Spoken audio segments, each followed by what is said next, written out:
Now, rightfully so, we had every right to gripe about all the rain that we received last week. Record-setting rainfall throughout portions of southwest Missouri, in particular northern Jasper County, pushing into Barton County as well. Now we lock in for the heat, and what that's going to do is take all that moisture out of the ground, give us probably some muggy conditions by the time it's all said and done. Now, also, too, we got a good amount of wind. That's not necessarily a bad thing when we talk about it, the humidity increasing. Here's what to watch for this week. We got warm temps and that south wind underway already. Now, the temp's going to be well above normal. Let's talk about those record highs. In particular, it's going to be Tuesday and Thursday. Those are going to be our best shots for breaking the record. Now, for today, I don't know. We may get a little bit closer than what I anticipated this morning.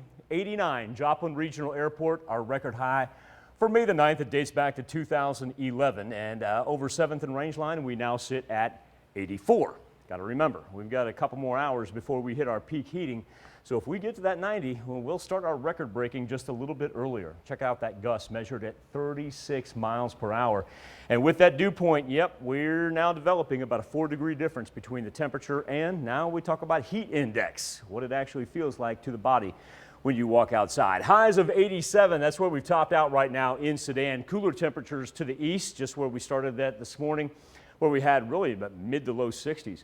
In Monette and Cassville, now we'll go low 80s and just kind of split the difference. Let's go 82 in Pittsburgh and 86 right now in Miami. Now, the month of May as a whole, average high has been 68.5 degrees. Go back to Sunday. That's when we started the month. So right there, we started off in fine fashion. Then we had that little dip. But really, we should be around 73 to 75 each afternoon. So what we're going to do is we're going to make this up real quick. Topped out at 82 at Joplin Regional for Mother's Day. Cloud cover really did help us because it could have been a whole lot hotter.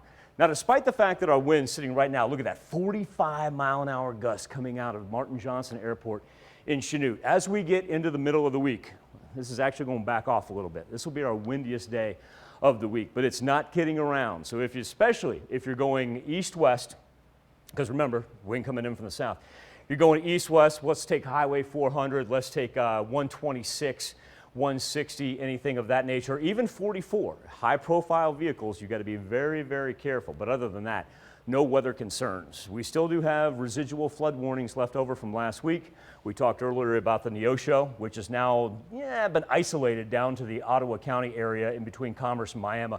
Got to lift the one that we had earlier this morning throughout southeast Kansas. But then we've got the Osage, Little Osage, and the Marmonton still running for the northern portion of southwest Missouri, and both those running all the way until Tuesday morning. Look at the little green specks that we have.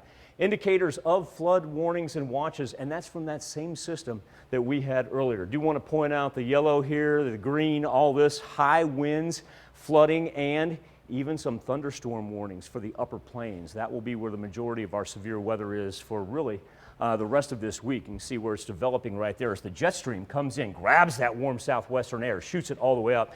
It's going to be really abnormally warm from about, say western Kansas all the way to the mid-Atlantic. So here we are for the rest of our afternoon. See how close we get to one of those records. Then as we stair-step through future track, get into tonight. This is just shortly after sunset. Temperatures still sitting in the 80s, an indicator of a very warm night. Tell the kids tomorrow morning when they're getting ready, shorts and t-shirts are going to suffice. You're going to want that, especially when it comes to recess time, because we're back up into the high 80s for tomorrow during our peak hours. And overnight, an indicator of why it's going to be such a warm week.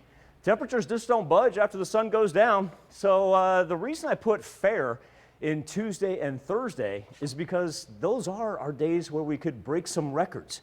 And if you're going to do anything, Tanya, it's about that time of year we start reiterating this. If you have an opportunity, early morning. If you don't, wait till that sun gets a little closer to setting and try to tackle that outdoor activity, because you have until 8:15 until the sun actually goes down. All right. Well,